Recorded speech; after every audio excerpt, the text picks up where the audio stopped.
Soy Sebastián Valenzuela, académico y director de investigación y creación en la Facultad de Comunicaciones de la Pontificia Universidad Católica de Chile, y hoy a nombre de nuestros programas de magísteres y diplomados, también junto a nuestro media partner Radio Cooperativa, les quiero dar nuevamente la bienvenida a esta segunda sesión de herramientas para tiempos de crisis. Les recuerdo que en Twitter vamos a seguir esta conversación con el hashtag EncuentrosFCOM. Y el tema de hoy, como ustedes ya saben, es la comunicación política en tiempos de pandemia. Y contamos para eso con dos invitados de lujo. La primera de ellos es María José Canel. Ella es profesora catedrática de Comunicación Política y Sector Público en la Universidad Complutense de Madrid. También es co-chair de Public Marketing and Communication del European Group of Public Administration, presidenta fundadora de la Asociación de Comunicación Política ACOP, fue también directora general del gabinete de la ministra de Educación, Cultura y Deporte del Gobierno de España. Es una autora de más de 100 publicaciones académicas y de distinta índole. El año 2016 fue reconocida por los Victory Awards de Washington como una de las 12 mujeres más influyentes en el ámbito de la comunicación política. También ha trabajado en campañas electorales y tiene mucha experiencia en comunicación de gobierno, presidencia y de políticas públicas de administraciones públicas de distintos países. Bienvenida María José, ahora sí, ¿cómo estás? Cuéntanos, ¿qué nos puedes adelantar de lo que vamos a estar conversando en los próximos minutos? Hola, muy buenas tardes y enormes saludos a la gente que habéis tenido la paciencia de esperar. Muchas gracias a la Facultad de Comunicaciones de la Pontificia Universidad Católica de Chile por darme esta oportunidad de compartir, compartir con tantos especialistas, analistas y gente interesada en comunicación política una reflexión sobre lo que nos ocupa. Para mí es un placer también poder hacerlo con Tony Gutiérrez Rubí, con quien tantos intereses comparto y siempre lo digo, es un gran impulsor del conocimiento en la comunicación política. Ciertamente estamos en un momento, bueno, es casi una obviedad decirlo, un momento clave. Esta mañana he recibido un mensaje de una persona que me decía, debes estar disfrutando porque esta situación te está proporcionando muchos datos de estudio.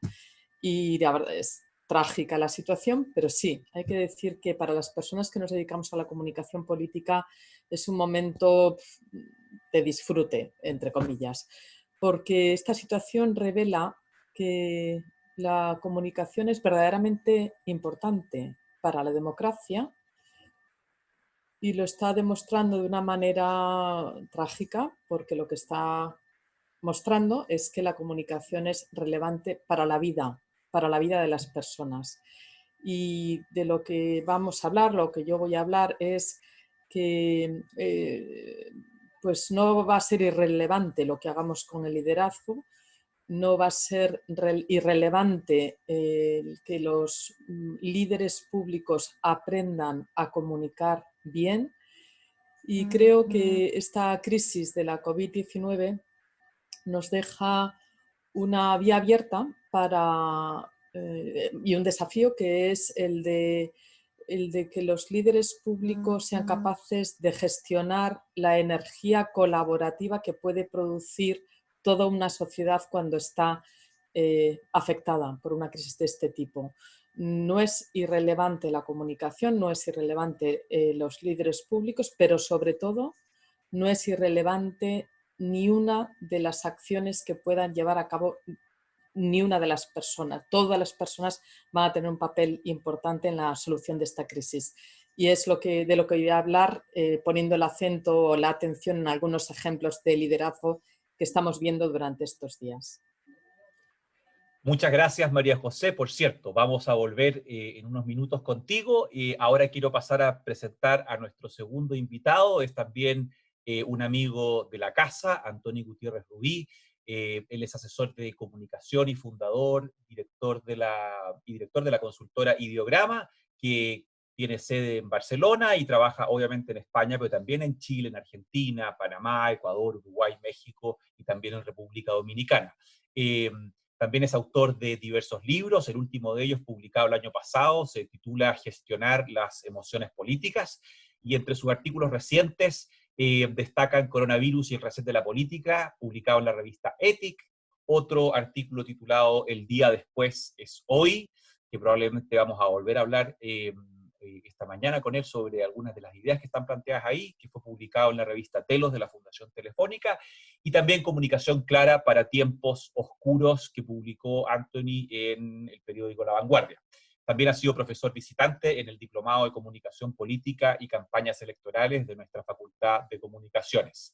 Anthony, nuevamente, muy buenas tardes. Cuéntanos en un par de minutos de qué vamos a estar hablando contigo hoy. ¿Cuáles son algunas de tus tesis? Saludos Chile, saludos Internet. Muchas gracias a la Facultad de Comunicaciones de la Católica por organizar este evento e invitarme a participar de él, junto con todas las personas que nos acompañan, contigo Sebastián y en particular con María José Canel, con quien tengo un gran afecto y una gran admiración y que recientemente hemos colaborado juntos en un ebook de la Cátedra y Diagrama UPF sobre comunicación política. Lo que viene en comunicación política creo que no lo sabemos. Este va a ser mi punto. Ni tan solo creo que podamos acercarnos en los pronósticos. Quizás podemos tener algunas intuiciones, pero todo está muy frágil. Y esta es la primera consideración que quiero hacer. Tendremos que ser humildes en nuestros vaticinios, en nuestros pronósticos y estar en revisión permanente. La idea de humildad y revisión permanente. No sé si lo que viene será un continuará, más bien creo que será como un reset, un reinicio de algunas cosas que ya estaban en marcha, que quizás no estaban muy aceleradas, pero que ahora creo que con esta crisis de coronavirus se aceleran. Y apunto 5 cosas que me parece que van a tener cambios profundos. El primero, los actores políticos, los liderazgos políticos, incluso los partidos políticos. Un cambio en los actores. Un cambio en las herramientas de comunicación. ¿Qué herramientas vamos a utilizar para comunicarnos en esta sociedad incierta de confinamiento, en esta sociedad híbrida? Tercero, claramente un cambio en la agenda política. ¿Qué temas son relevantes para las personas? ¿Qué temas hay que volver a poner en el centro de la agenda política? Cuarto, cambios en la representación política. ¿Cómo van a ser nuestros parlamentos? ¿Cómo van a ser nuestras maneras de controlar y de representar la política? Y finalmente, no descarto cambios en la elección política, incluyendo evidentemente el voto electrónico o el voto remoto de una manera, digamos, muy instalada y muy consolidada. De todo eso hablaremos después junto con otras ideas que voy a compartir. Muy bien, muchas gracias, Anthony. Bueno, entonces, con este aperitivo, este verdadero adelanto de lo que vamos a estar conversando con María José y con Anthony, quiero pasar la palabra a María José para que pueda hacer una breve presentación de estas ideas que nos ha adelantado. Después pasaremos a Anthony y tendremos ahí posteriormente para ir cerrando con una pequeña presentación. María José, te dejo a ti la palabra. Muchas gracias, Sebastián. Voy a compartir esta presentación y, como decía al comienzo, para mí un dato trágico, pero que es punto de partida de estas breves palabras, es que, que el liderazgo público se pone a prueba con la crisis de la COVID hasta tal punto que tenemos que decir que hay números que retratan el liderazgo y que los números que retratan el liderazgo son números de muertes, números de vidas salvadas, números de enfermedades curadas y que hace que estemos todos los gobiernos mundialmente, estamos en la batalla, en el desafío de cómo medimos bien qué es lo que estamos haciendo al gestionar esta crisis de la COVID. Y hay pues perdón por la expresión, pero este baile de datos y baile de interpretación sobre los datos a los que debemos acudir para saber dónde estamos, cómo estamos y en qué estamos. Decía Tony antes que no sabemos lo que va a venir. Bueno, y es que no sabemos también lo que ya viniendo hoy porque no tenemos mucha claridad sobre los datos de lo que nos está pasando. Y en ese intento de buscar mediciones, pues está habiendo índices. Aquí hay el índice, el GRID, que ha sido contestado en redes y que, por supuesto, es sometido a distintas interpretaciones y debates. O, por ejemplo, este índice, este dato de gestión percibida, que no es tanto un índice sobre qué resultados de gestión están consiguiendo los gobiernos, sino un dato de cómo están percibiendo los gobiernos, los ciudadanos la gestión de sus gobiernos. Y es un estudio comparado que pregunta qué cree que está haciendo su gobierno y bueno, con toda la precaución que hay que coger estos estudios, pero dice 1 de cada 2 ciudadanos piensa que su gobierno está haciendo muy poco por combatir la pandemia. Son, como digo, datos y estudios e indicadores quizá con mucha premura, muy contestables, difíciles que podamos ya establecer con precisión un indicador que mida bien quién está gestionando bien. Y por eso yo lo que voy a centrar estas palabras es en una idea sobre cómo repensar el liderazgo y qué es lo que está aportando de nuevo el liderazgo de esta COVID-19. ¿Qué hay de nuevo? Pues yo les confieso que cuando el primer día del confinamiento, en España, como saben, no podemos salir si no es más que hacer la compra o algunas circunstancias especiales, ir a hacer la compra. El primer día del confinamiento que salí a hacer la compra, pues vi una foto de estas características, que es una cola con personas dejando 1,5 metros, 2 metros de distancia entre ellas. Y creo que hay una lección de esta foto, y es que es verdad, esta vez sí que es verdad, que la solución a esta crisis pasa porque cada una de estas personas guarden de verdad el 1,5 metros de distancia. Y basta que una persona no lo guarde para que quizás se pueda contagiar. El contagio significa potencia de transmisión a otros, y bastaría con que una persona no mantuviera ese distanciamiento social para que el virus pudiera rebrotar, la pandemia pudiera rebrotar y, por tanto, para destrozar las medidas que han establecido unos gobiernos y que con tanto esfuerzo están siguiendo todas las sociedades. Llevamos tiempo hablando de la necesidad de liderazgo colaborativo, es decir, la necesidad de que los líderes públicos incorporen el saber y la energía de todas las personas. Y, como digo, llevamos mucho tiempo hablando de esto, pero vamos a reconocerlo. Muchas veces ha sido un canto a algo bonito, pero es que ahora ya no es un canto a algo bonito, es que ahora ya sí es verdad que esta crisis pasa porque todas y cada una de las personas pongan el granito de arena que pueden poner.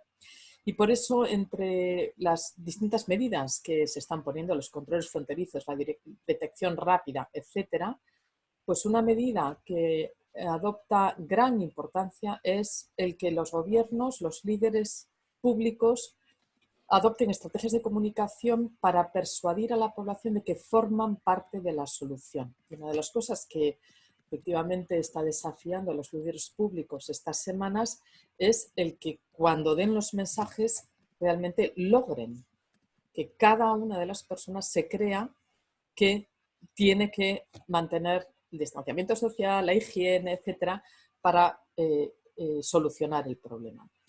Todas y cada una de las personas forman parte de la solución de esta crisis. Y esto significa entonces que el liderazgo hay que verlo de una forma nueva.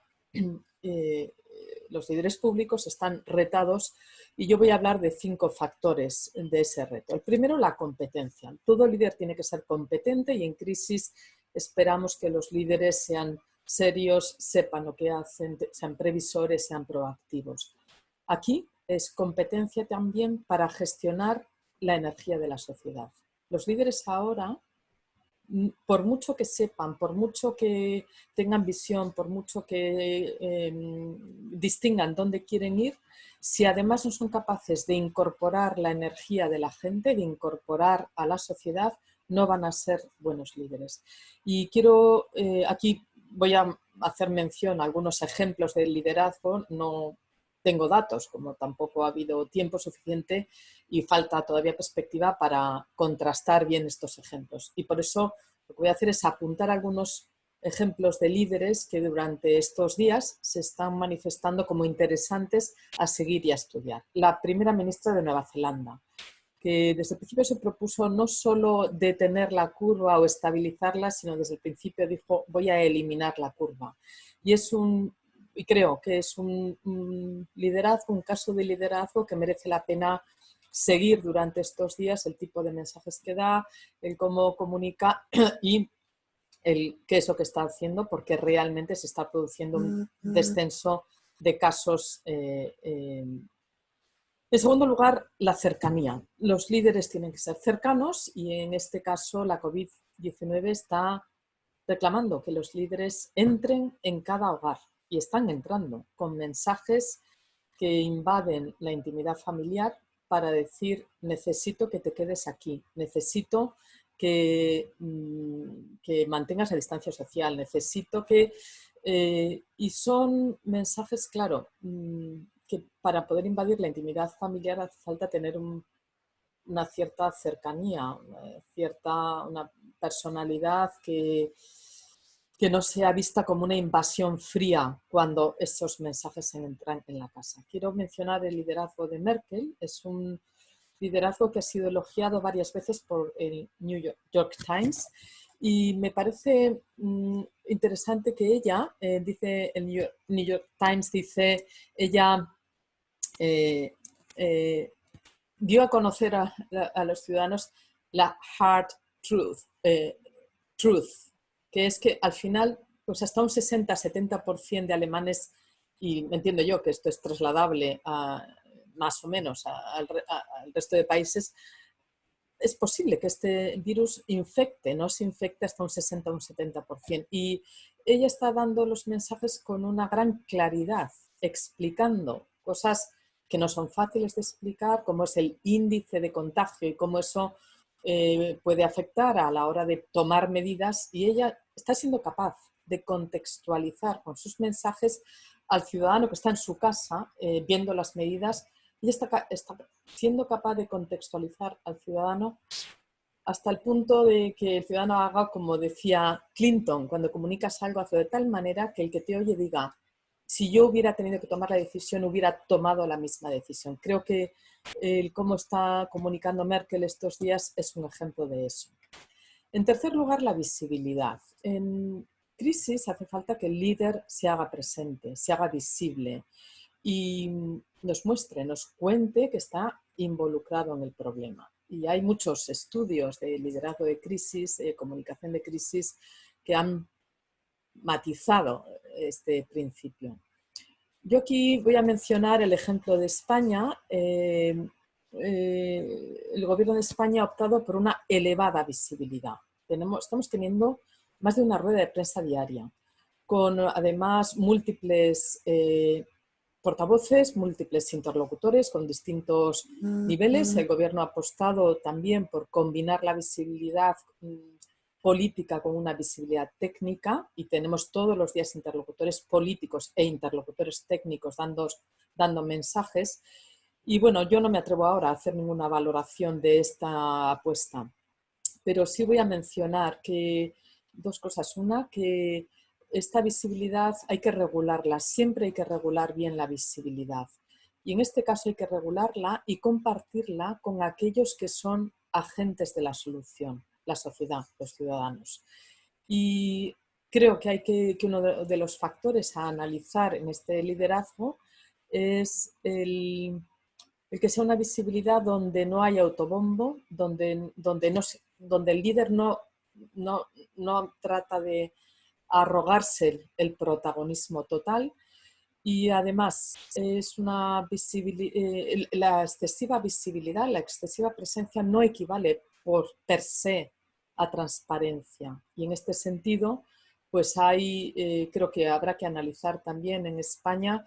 El gobierno de España pasó de hacer unas ruedas de prensa filtrando preguntas de los periodistas a hacer unas ruedas de prensa donde los periodistas, donde no hay alguien que filtra las preguntas, sino que se ve a ir a los periodistas preguntando. Creo que una de las cosas que analizaremos es qué eficacia ha tenido este cambio en la manera de dar las ruedas de prensa. En cuarto lugar, la despolitización.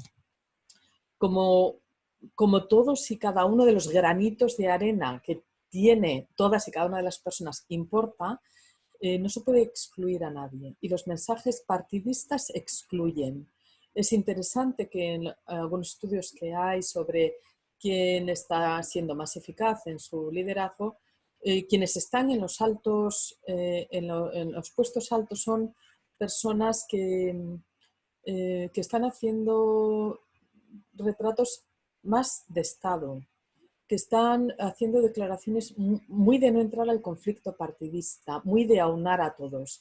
Y quiero mencionar el caso del alcalde de Madrid, que no tanto porque yo lo elogie, porque de nuevo yo no soy capaz ahora de elogiar ni de tachar a nadie hasta poder hacer un estudio con más perspectiva, pero sí creo que es interesante que este líder ha tenido el elogio explícito de dos personas que están en partidos opuestos. Uno es Felipe González, que fue presidente del gobierno socialista y ha sido muy explícito elogiando la manera de liderar esta crisis del alcalde de Madrid, que es del Partido Popular. Y también Rita Maestre, que es de Más Madrid, un partido que está muy a la izquierda del Partido Popular y que ha elogiado también en un estilo muy elogiable de Rita Maestre, ha elogiado para aunar fuerzas con el alcalde, ha elogiado la gestión de este líder. Y por último voy a mencionar un factor que lo menciono en último lugar, pero para mí es el más importante, que es el de la coherencia entre los hechos y los mensajes. Cuando la comunicación no es coherente con los hechos, cuando los relatos traicionan la realidad, pues el ciudadano, el espectador de esa comunicación se ve expulsado porque se siente traicionado. Y en lugar de incorporar y de aunar la energía de todos, ese tipo de comunicación repele. Es muy interesante que una entrevista que hizo la BBC a la ministra de Asuntos Exteriores de Corea del Sur fue viralizada. Y con comentarios del estilo de no podríamos pedir prestado por un poco de tiempo a esta ministra para que sea la líder de nuestra crisis en nuestro país durante un ratito. Esta mujer que representa al país que fue el segundo foco mundial de este virus, pues ha estado dando mensajes muy transparentes, muy claros, y yo creo que es posible que estos futuros estudios de liderazgo la consagren como una de las personas que comunicó bien. Pero yo estoy convencida de que si lo hizo es porque el gobierno de Corea del Sur realmente ha gestionado bien los hechos. Es decir, cuando supieron del virus, inmediatamente pusieron en contacto a los investigadores para conocer bien y trazar el genoma del virus. Utilizaron las tecnologías para poder localizar al contagiado, para poder avisar al resto del foco de contagio y empezaron a bajar la curva antes que el resto de los países. El problema de esta crisis en términos comunicativos es que versa sobre un tema que lo tenemos incrustado en nuestras vidas. De un atentado terrorista o incluso de un terremoto nos enteramos a través de los medios de comunicación. De la COVID-19 nos estamos enterando a través de la puerta que se nos cierra, a través de la fiebre, a través de la muerte, a través del ERTE. Claro, los líderes públicos tienen que saber que cuando dan un mensaje, cuando van a a fabricar un mensaje, ya el virus se les ha adelantado comunicando con sus hechos. Y por eso aquí pues las fake news, las declaraciones fake van a ser más difíciles y van a jugar una mala pasada a aquel líder que no comunica coherentemente con sus hechos.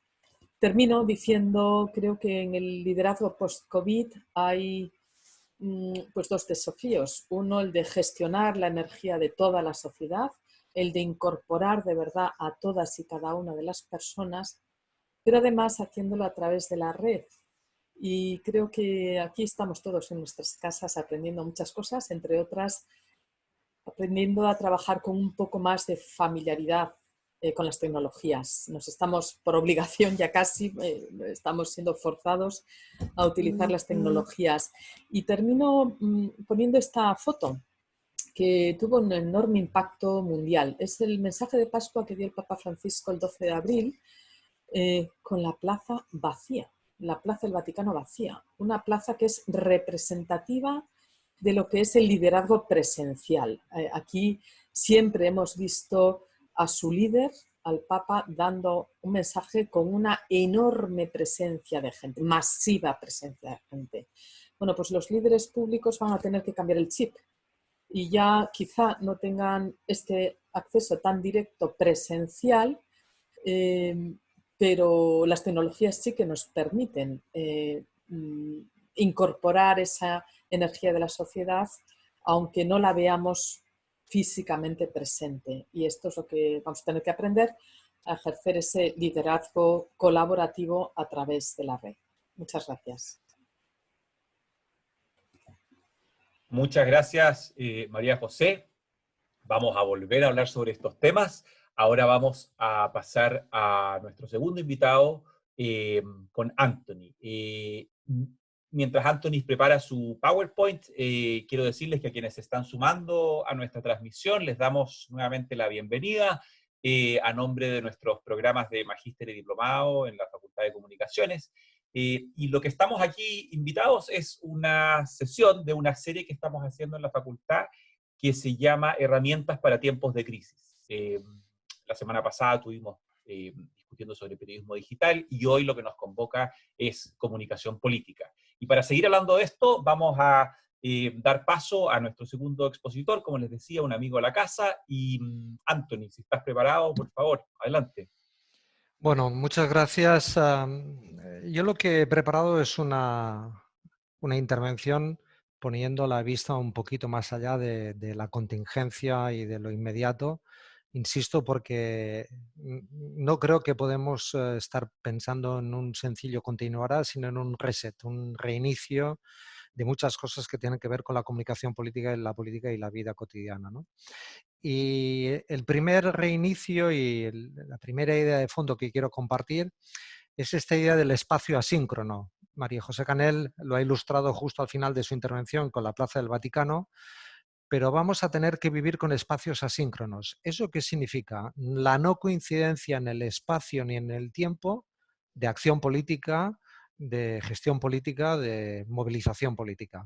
Pensemos ya cómo pueden ser concentraciones o eventos políticos o campañas electorales con esta concepción de espacio asíncrono. En mi ciudad, que es Barcelona, saben que ayer es el día San Jordi, es uno de los días más bellos que celebramos en la ciudad. Así es habitualmente un San Jordi, así fue ayer.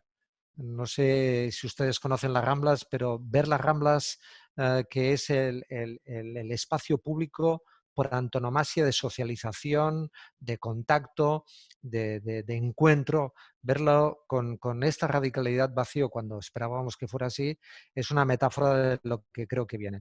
Vamos a una sociedad en donde igual tenemos que plantearnos con mayor rotundidad los turnos, los usos híbridos, el ocio online, la apuesta por la itinerancia descentralizada y también la idea del espacio personal como esfera de espacio compartido. Es decir, ya no va a quedar tan claro qué es personal, qué es compartido, el in-out, el dentro-fuera.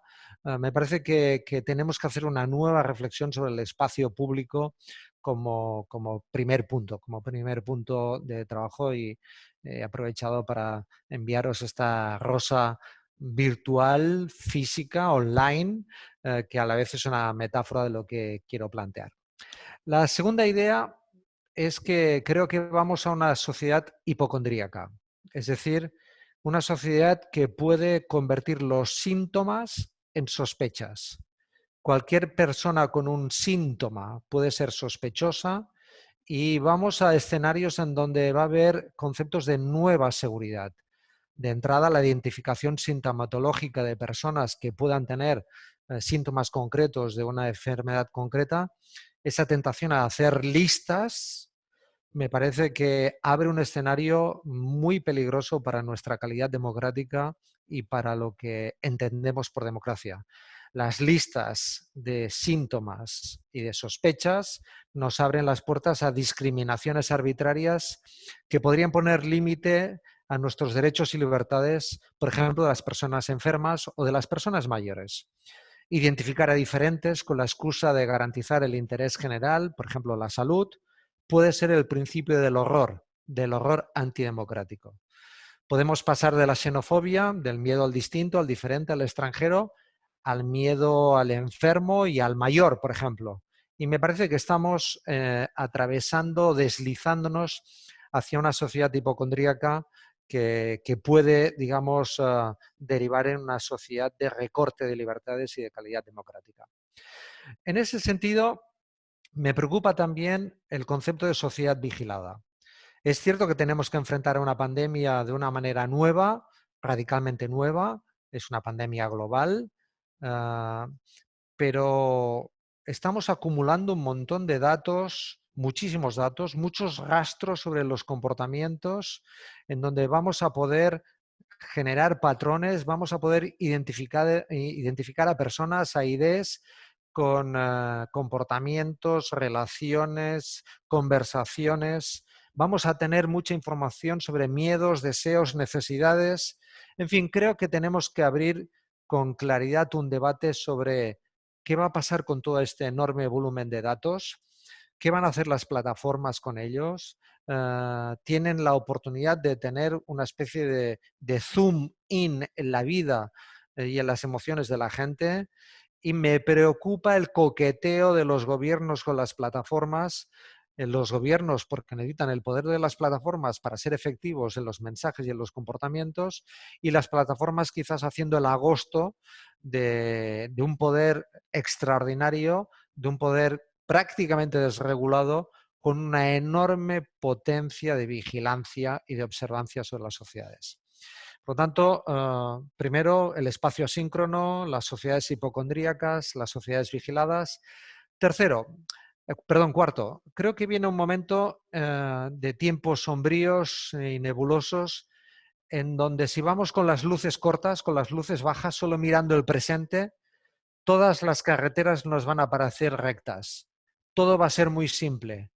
Tenemos que hacer el esfuerzo dentro de nuestras posibilidades de poner las altas, las largas, para ver la curva que viene al final de la recta, para ver las señales, para ver otros peligros. Tenemos que poner las luces largas. Este es un momento de pensamiento estratégico, de a pesar de la indefinición de lo que viene y de cómo va a ser lo que viene, y de la humildad que yo reclamaba al principio, tenemos que pensar en estrategias de fondo, luces largas, luces altas para lo que viene. En relación con los liderazgos, creo que esta crisis desnuda a muchos líderes que tienen poder legítimo, porque lo han ganado en las elecciones, pero que lo están perdiendo en esta crisis. Es un líderes sin poder y poderes sin liderazgo. Por paradójico que os pueda parecer, me parece que esta crisis desnuda, deja en evidencia, transparenta con mucha claridad qué personas son líderes y qué personas solo ocupan el poder. Y estábamos quizás frente a nuestros propios espejos, algunos de estos líderes estaban frente a sus propios espejos, pero ahora las ventanas se han abierto y todos vemos quién es quién y quién es el auténtico líder o los auténticos líderes. Para finalizar, 5 ideas de lo que me parece que tiene que ver con la comunicación clara en tiempos oscuros.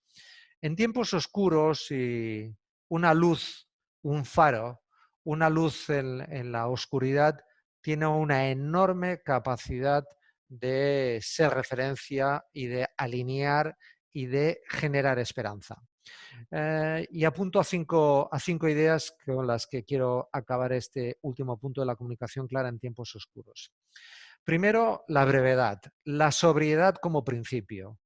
Creo que esta es una crisis en donde la redundancia, las retóricas, los relatos, los excesos, lo que ha sido tradicional en la comunicación política, del marketing, de la publicidad, en fin, los adornos son, digamos, impensables. La comunicación tiene que ser austera, clara, concisa, directa. En ese sentido, quiero destacar a una de las personas que creo que lo está haciendo en esa dirección, que es el presidente Emmanuel Macron francés, el presidente francés. Segundo, la comunicación tiene que estar basada en hechos, no en opiniones. No necesitamos líderes que sometan y que pongan su responsabilidad en la gestión del interés general sometida a su propia personalidad. No quiero las opiniones ni las personalidades, quiero hechos. Quiero líderes que estén centrados en hechos, realidades y acciones, que eviten al mínimo las valoraciones y el uso de adjetivos y que centren la comunicación en lo tangible y en lo visible. Y en ese sentido comparto también con María José la referencia de la presidenta alemana Angela Merkel. Tercera idea, simplificación del lenguaje. Si queremos que la comunicación sea clara, tiene que ser simple y claridad de una simpleza orientada en la seguridad y en una simplificación que tranquiliza. El mensaje tiene que ser entendible, con palabras precisas, lenguajes familiares y palabras justas, al alcance de todos para que sean comprensibles.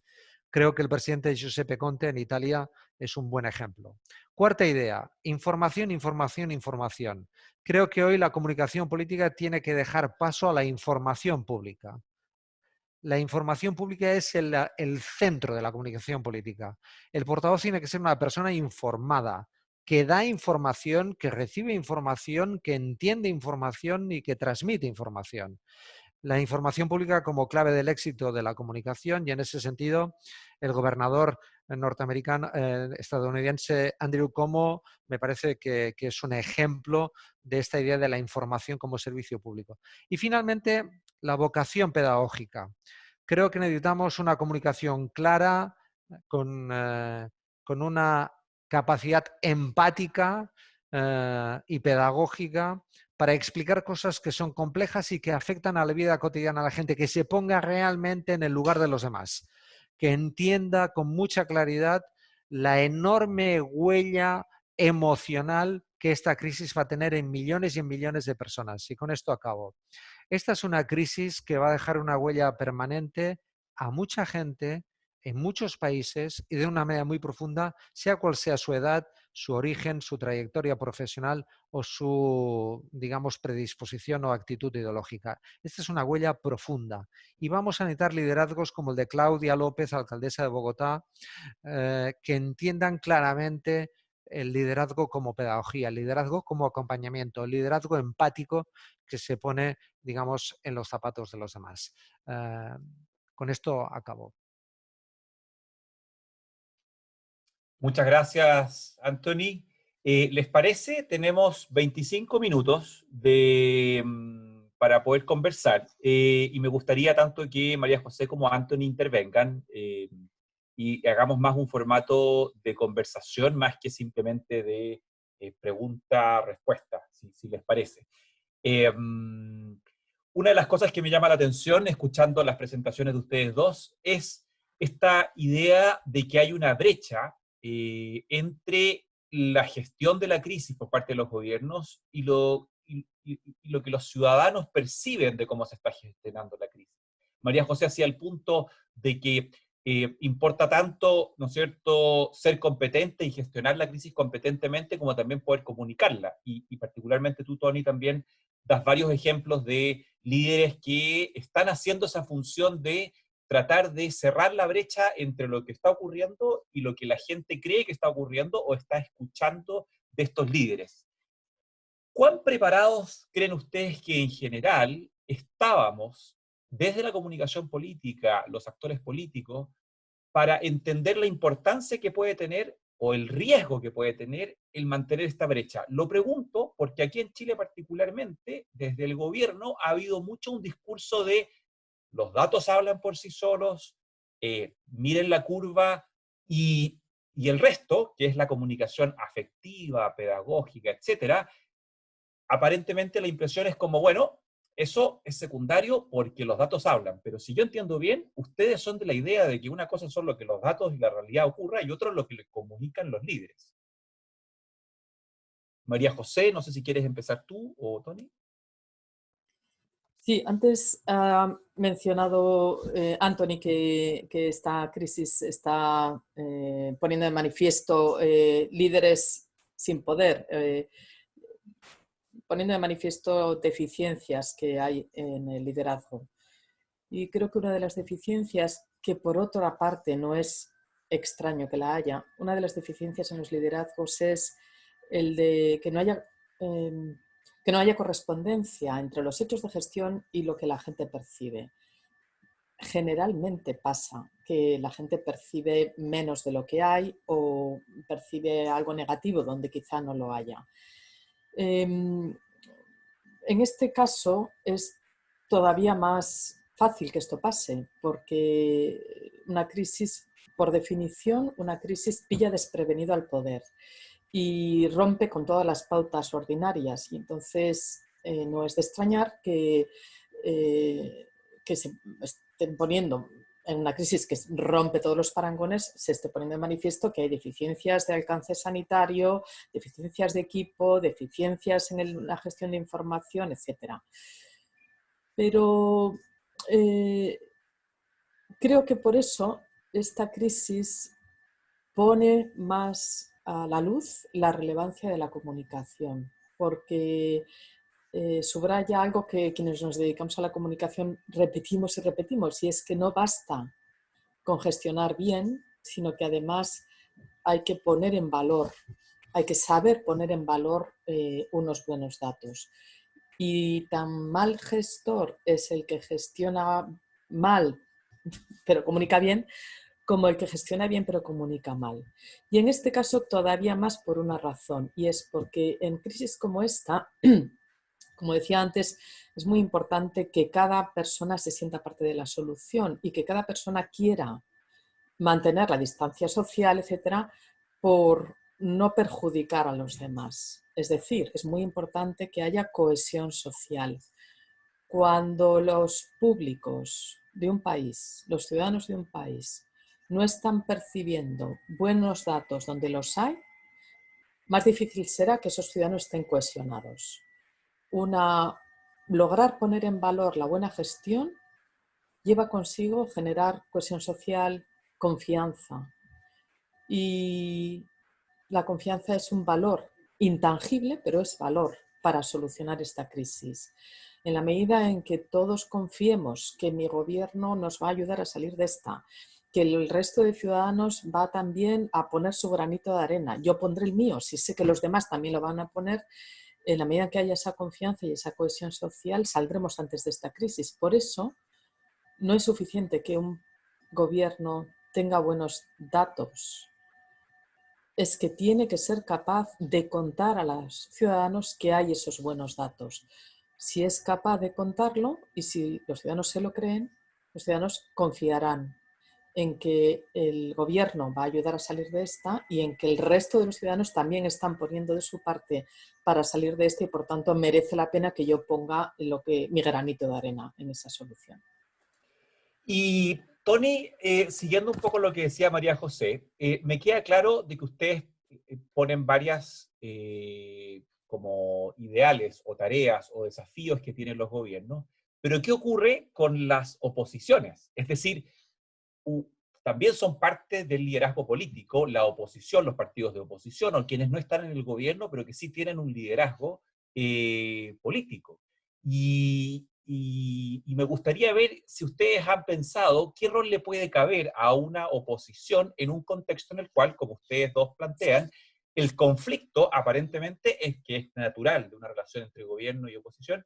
El conflicto es muy rechazado por la ciudadanía, particularmente en un momento de crisis. Entonces me pregunto, ¿qué pueden hacer los que están como líderes o como partidos de oposición en un contexto como el actual? Tony, si quieres partir tú. Sí, quiero enganchar un momento con la pregunta anterior, solo muy brevemente.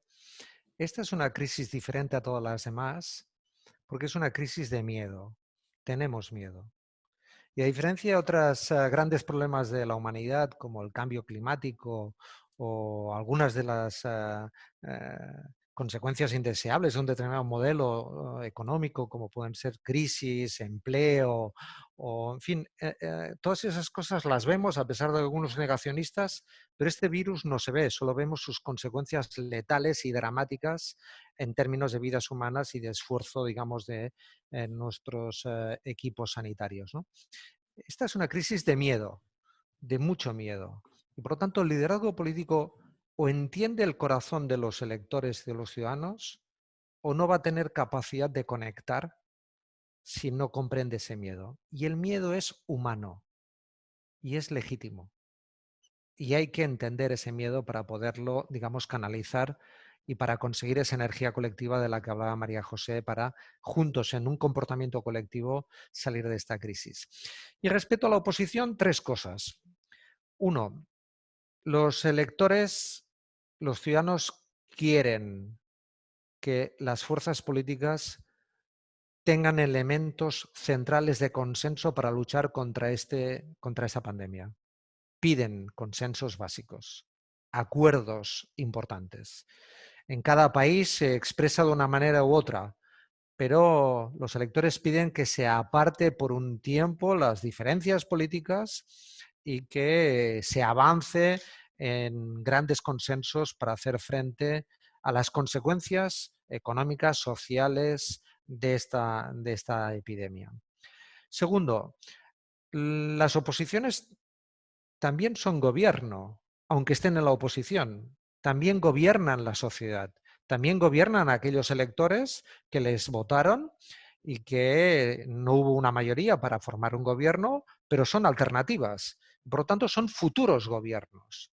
Las oposiciones tienen que comportarse también con la capacidad de expresar que en esa tarea opositora hay un futuro gobierno y que emerge también un gobierno que hoy no tiene el poder, pero que puede tenerlo quizás si los electores lo quieren, y por lo tanto la capacidad de pragmatismo, de gobernabilidad, de anteponer el interés general al interés partidario, eso también creo que es una demanda para las oposiciones. Y tercero, esta es una crisis dura, muy dura, pero la diversidad política, la discrepancia política también tiene que existir.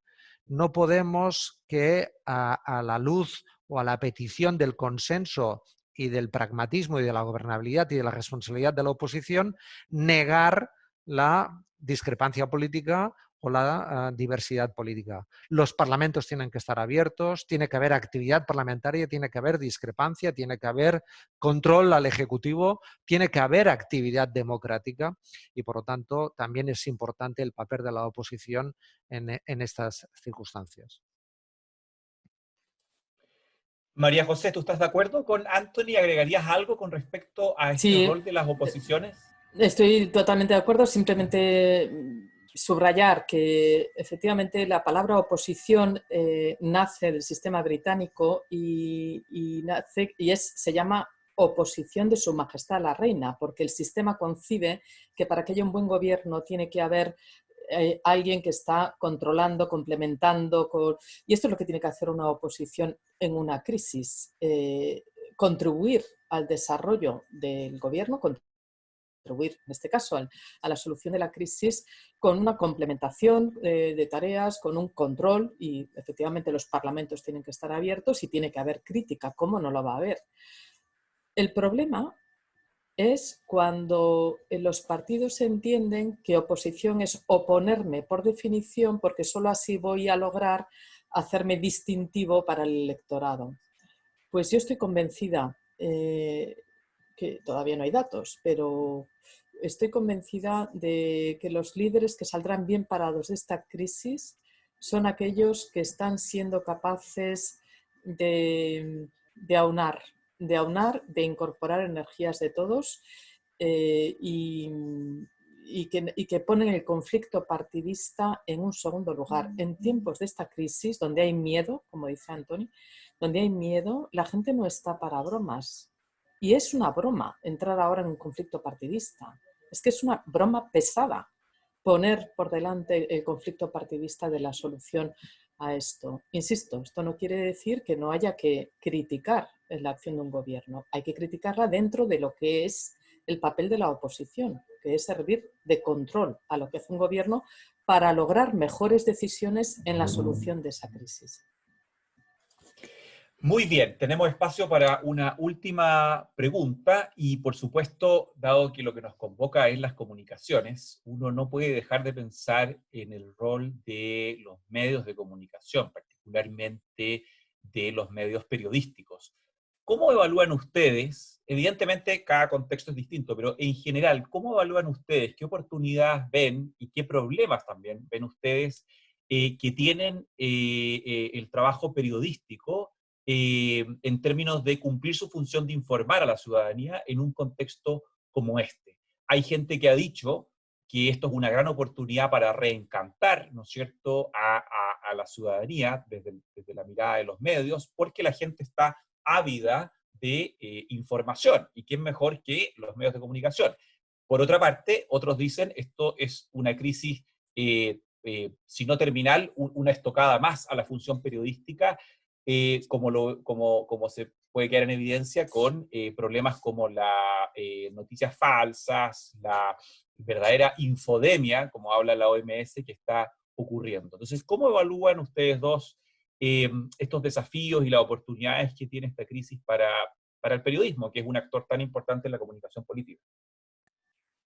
Cuando empezó esta crisis, bueno, y cuando empezó a haber estos homenajes todos los días a las 8, se aplaude al personal sanitario y por extensión alguna vez también se ha hecho al personal de seguridad, al personal que está en los supermercados, dando acceso a los alimentos, etc. Cuando esto empezó a formar parte de esta crisis, yo tuiteé que también había que hacer un homenaje a los periodistas y a los medios de comunicación, y lo pienso así, porque, bueno, primero porque están teniendo que hacer su trabajo en condiciones de verdadera precariedad, porque cubrir la información y levantar noticias desde tu casa, y en fin, estamos viendo auténticas filigranas que están haciendo los medios de comunicación con sus informativos, cogiendo audios y vídeos como pueden, y en unas condiciones técnicas precarias. Pero sobre todo creo que hay que hacer homenaje porque una crisis como esta revela la importancia del periodista, que contrasta fuentes, que contrasta noticias. Y hay que decir que la mayor parte de las fake news que están circulando en esta crisis no son precisamente provocadas por medios de comunicación. Y en ese sentido, el acceso que están dando los periodistas, los medios de comunicación a expertos, por ejemplo, para que la gente entienda mejor qué es este virus, qué tipo de medidas son buenas y cuáles no, para que la gente entienda mejor los datos. Es que están haciendo maravillas en poner en contacto el saber de expertos con la población general, en hacer eso que es tan difícil, que es divulgar, y que en mi juicio, yo siempre lo he pensado, es una ciencia el divulgar bien, y en esta crisis esto está siendo especialmente necesario, y yo brindo por los periodistas que lo están haciendo bien y muy bien. Yo también brindo por los periodistas, pero a la vez pienso que esta crisis, como decía antes en otra intervención, acelera cambios que ya estaban en marcha. Y uno de los cambios es el modelo de negocio de los medios de comunicación. que estaba orientado a tener compradores de diarios, espectadores de televisión y oyentes de radio. Y establecer en base a ese vínculo una hegemonía, digamos, en la comunicación pública. Yo creo que esa hegemonía ya no es propietaria y no es exclusiva de los medios de comunicación y que tenemos que pasar del rol de comprador, espectador, oyente al de usuario de información, al de lector de información, de lector de contenidos y establecer nuevos modelos de negocio en base a esa nueva dimensión con una gran participación de los usuarios también en los modelos de negocio. Nada, también mi reconocimiento, agradecimiento y felicitación a los periodistas que están trabajando en condiciones muy, muy duras, pero evidentemente esta crisis acelera la crisis del modelo de negocio tradicional de los medios de comunicación. Muchas gracias, Anthony. Bueno, amigos, hemos llegado a la hora. Por supuesto que se quedan muchísimas más preguntas en el tintero, pero en honor al tiempo y a la paciencia, no solo de nuestros invitados, sino particularmente de ustedes quienes nos han seguido a través de estas distintas plataformas. Y nada, quedan cordialmente invitados para el próximo encuentro Herramientas en tiempos de crisis, que se va a producir el viernes 8 de mayo. Estaremos informando los invitados, las temáticas y los canales por nuestras redes sociales, Twitter y Facebook. María José, Anthony, muchísimas gracias por haber acompañado y por haber compartido con nosotros sus impresiones y estas presentaciones. También agradecerle a nuestro media partner de Radio Cooperativa y quiero dejarlos, como les digo, invitados no solamente para el próximo encuentro de esta serie que se producirá el 8 de mayo, sino también para que se acerquen a nuestros espacios digitales como Facultad de Comunicaciones en la Universidad Católica de Chile, conozcan nuestros programas de diplomado y magísteres que tienen que ver justamente con temáticas como esta de comunicación política. Así que hasta una próxima oportunidad y muchas gracias por acompañarnos.